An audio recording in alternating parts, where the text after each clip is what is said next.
Siz mayli xalqaro qonun bilandu yoki Amerika cho'ng dadalaringizni izlamsiz yoki muxbir akadalaringizni izlamsiz, ochingizga nisbatan 1 yil kechiktira oladigan ishni qila olsangiz, men bo'ynimni uzib berman. Chunki bizning Jungoning uzuvchi qonuni bo'ldi. Bu degan Jungoch alohidlik ega.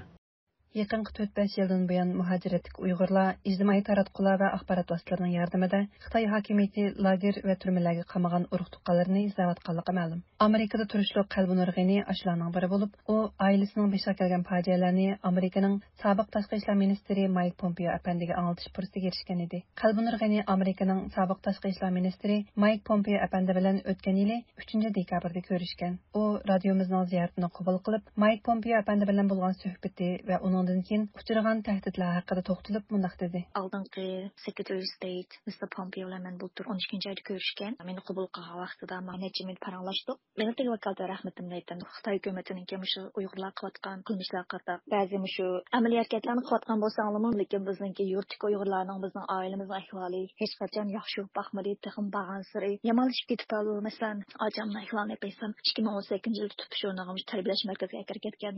Hozir 20 yildan keyin lekin qilyapti. Bu ishlar bir mening oilamga emas, mening atrofimdagi do'stlarimning, necha million Uyg'ur xalqining beshi kelyapti. Hammamiz bu dunyoda turib, bu dunyodagi do'zaxning kunini ko'ryapmiz deb shuna degandim. Bu gapni qilgandan keyin Mr. Pompeo nim dedi desangiz, ahvollarni bilamiz. Balkim biz bilgan ahvol sen bilgandimi jiqroq bo'lishi mumkin. Biz shunday yaxshi bilamiz. Bizning administration almashmasin bizningki insoniy huquq tarafga bo'lgan pozitsiyamiz yoki bizningki tutgan yo'limiz hech qachon o'zgarib qolmaydi. Biz Uyg'urlar uchun hech qachon ko'zimizni yummaymiz. Biz Amerika hukumatining Amerika xalqining bo'sh qo'ygan pozitsiyasiga o'zgarmaydi, yo'l o'zgarmaydi. Deb shuna dedi. Anikin shu uzoq o'tmay Xitoy hukumatiningki Uyg'urlar qilayotgan bu qilmishlari genocide deb e'lon qildi. Shu e'lon qilingandan keyin hamda bular surish qilib men tepdi.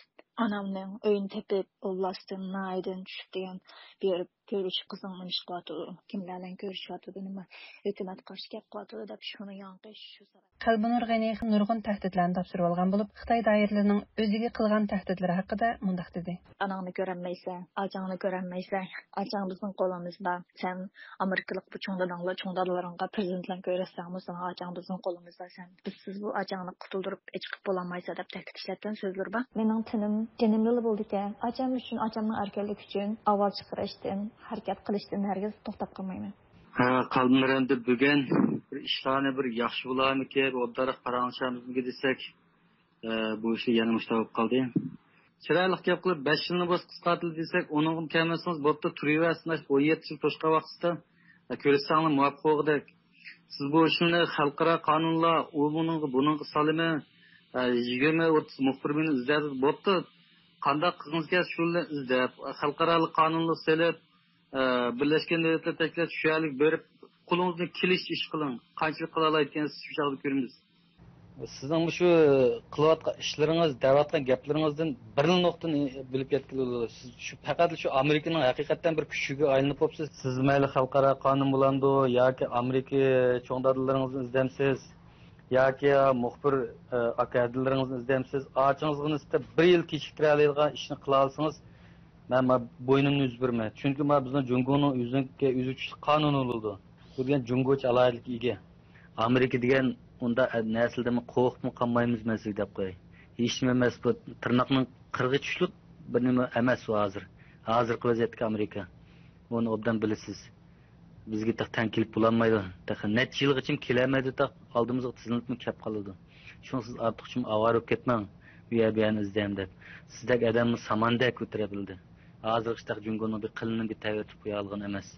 Qalbi Nurning bildirishicha, Ajsira Nagulg'ini aslida o'qituvchi bo'lib, 2 bolaning onasi ekan. U otasining ahvoli haqida mundaq dedi.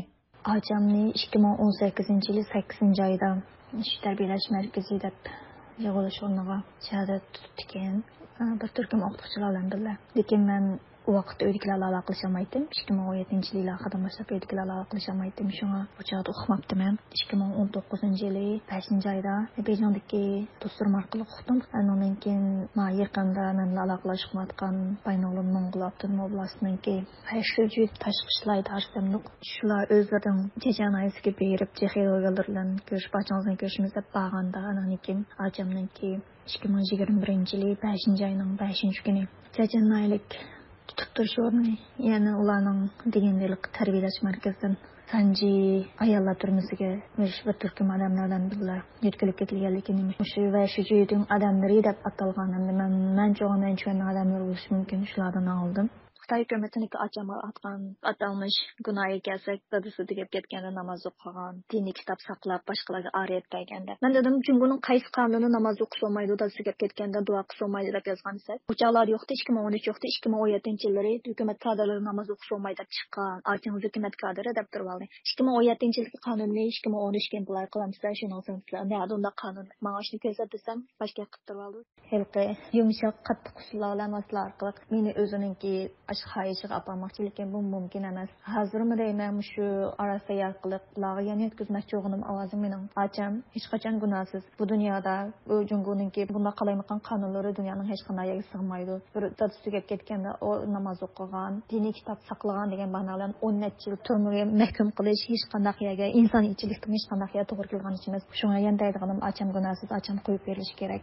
Amerikaning sobiq tashqi ishlar ministri Mike Pompeo bu yil 19 yanvar bayonot e'lon qilib, Xitoyning Uyg'urlarga qarshi irqiy qirg'inchilik va insoniyatga qarshi jinoyat sodir qilayotganligini takrorlagan edi. Amerikaning navbatdagi tashqi ishlar ministri Antony Blinken vazifaga tayinlanib tunji o'tkazilgan axborot e'lon qilish yig'inida Xitoyning Uyg'urlar ustidan irqiy qirg'inchilik elib berayotganligini qayta ta'kidlagan.